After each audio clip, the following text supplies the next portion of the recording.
చేస్తాడు తెలుసా? యిర్మీయా గ్రంథము 40వ అధ్యాయము 4వ వాక్యం చదువుకుందాం. యిర్మీయా గ్రంథము అధ్యాయం 44వ వచనం. ఈ 2 పనులు నువ్వు చేయాలి ఇప్పుడు. 2 పనులు నువ్వు చేస్తే స్తోత్రం. తర్వాత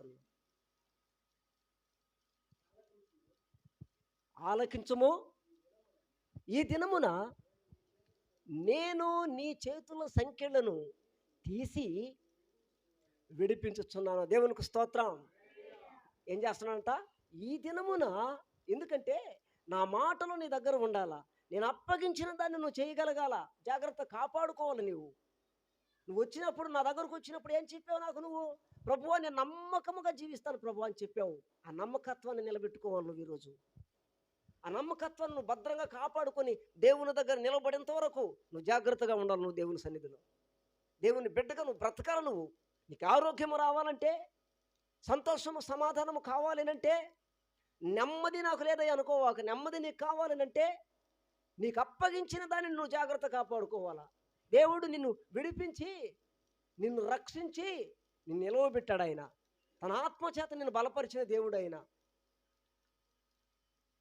హల్లెలూయా. 3వదిగా అంటున్నాడు, అక్కడ అంటున్నాడు, ఆలోచించు, ఈ దినమున నేను నీ చేతుల సంఖ్యలు తీసేస్తున్నా. ఈ రోజు నుండి నిన్ను విడిపిస్తున్నా. నీకు విడుదల వస్తుంది. పౌలు శీలలు ప్రార్థన చేసినప్పుడు చెరసాల సంఖ్యలు ఊడిపోయాయి. సంఘము ప్రార్థన చేసినప్పుడు పేతురు సంఖ్యలు ఊడిపోయాయి. సంఖ్యలు ఊడిపోతాయి. ఏ సంఖ్యల చేత బంధించబడి ఉన్నావు ఒకసారి ఆలోచించు. నీ చేతులకున్న సంఖ్యలు, నీ కాళ్ళకున్న సంఖ్యలు, నీ హృదయానికి బంధించబడినటువంటి సంఖ్యలు, ఎక్కడెక్కడ ఉన్నాయో సంఖ్యలు బిగించబడి, దేని ద్వారా నీ సంఖ్యల చేతను బంధించబడిన ఒకసారి ఆలోచించు. ఈ దినమున వాటన్నిటిని నేను తీసేస్తున్నా ఈరోజు. వాటన్నిటిని తీసేస్తున్నా ఈరోజు. నేను చెప్పింది రెండే. ఒకటి, నా వాక్యాన్ని భద్రపరచుకోవాలా. రెండవదిగా నేను నీకు అప్పగించానే, దాన్ని భద్రపరచుకోవాలా. మూడవదిగా నేను చేసే పని అంటే, ఈ 2 పనులు చేస్తే 3వ పని నేనేం చేస్తాను? నీ చేతుల సంఖ్యలు తీసేస్తాను నేను. అంత మాత్రమే కాదు ప్రియులారా, మీ చేతుల సంఖ్యలు తీయడం మాత్రమే కాదు, నీవు నాతో కూడా వస్తే నేను భద్రముగా కాపాడుతా. కొట్టు చప్పట్లు ఒకసారి దేవునికి స్తోత్రం. యేసయ్యకే మహిమ కలుగును గాక. చూసారా చదువునందని? నీవు నాతో కూడా వచ్చుట మంచిదని తోచిన ఎడల రా, నేను నిన్ను భద్రముగా కాపాడుతా. దేవునికి స్తోత్రం. దేవునితో కూడా నువ్వు ఉంటే నీతో కూడా దేవుడు ఉంటాడండి. వాక్యమును భద్రపరచుకో. నేను చెప్పిన అప్పగించిన దానిని జాగ్రత్తగా కాపాడుకో.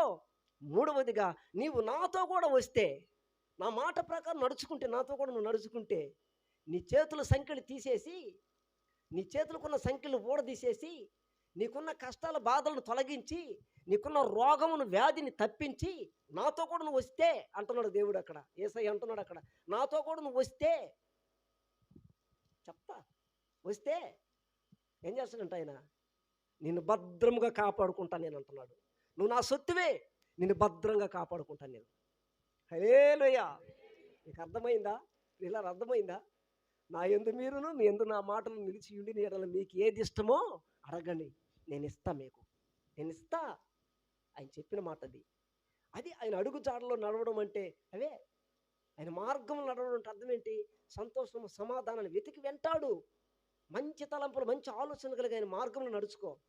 దేవుడు నిన్ను భద్రంగా కాపాడుకుంటాడు. ఆయన నీవు కాపాడుకోవాల్సిన రెండే. అస్సలు నీ జీవితాన్ని కాపాడిది ఆయనే. ఆయన కాపాడుతానంటున్నాడు అండి. ఆయన కాపాడుతానంటున్నాడు ఆయన. నీకు మంచిది అనిపిస్తే, నాతో కూడా రావడం నీకు ఇష్టమైతే, నువ్వు వస్తే నేను భద్రంగా కాపాడుకుంటా. దేవునికి స్తోత్రం. ఈరోజు నీ జీవితము దేవుని చేతిలో ఉంది. దేవుని స్వాధీనములో ఉన్నావు నువ్వు ఈరోజు. దేవుడు నిన్ను భద్రంగా కాపాడుకుంటావు. ఇశ్రాయేలీయులారా, మీరు నా చేతిలో ఉన్నారు అన్నాడు వాక్యంలో. 18 అనుకుంటాను, యిర్మీయా గ్రంథంలోనే. మీరు నా చేతిలో ఉన్నారంటున్నాడు ఆయన. ఆయన రక్తం చేత కొనబడిన వాడు నువ్వు, నీ బిడ్డ, ఆయన బిడ్డవు నీవు, ఆయన సొత్తువు నీవు. ఆయన కాపాడుకుంటాడు. నువ్వు నమ్మకంగా ఉంటే ఆ 2 పనులు చేయి. నువ్వు దేవుని మాటలను హృదయం పెట్టుకో, భద్రపరుచుకో. దేవుడు సంపూర్ణంగా నిన్ను, నీ సర్వ శరీరానికి ఆరోగ్యం ఇస్తాడు. అవి జీవము కలిగిన మాటలు. నీకు అప్పగించిన దానిని భద్రంగా చేసుకో. నీకు అప్పగించేది ఒక పని, ఆ పని నువ్వు భద్రంగా కాపాడుకో. సేవకులు కూడా సంబంధించిన విషయం ఇది. నాకు ఇచ్చిన పని నేను భద్రంగా కాపాడుకుంటున్నాను.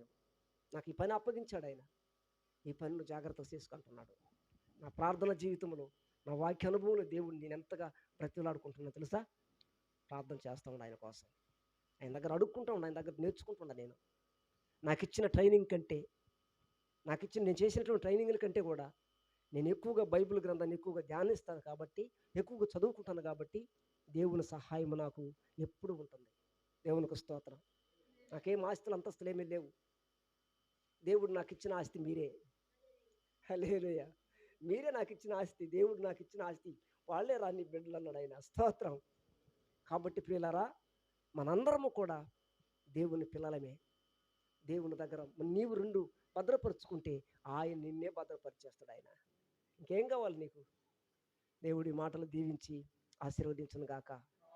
హల్లెలూయా, హల్లెలూయా. ఒక కీర్తన పాడుకుందాము.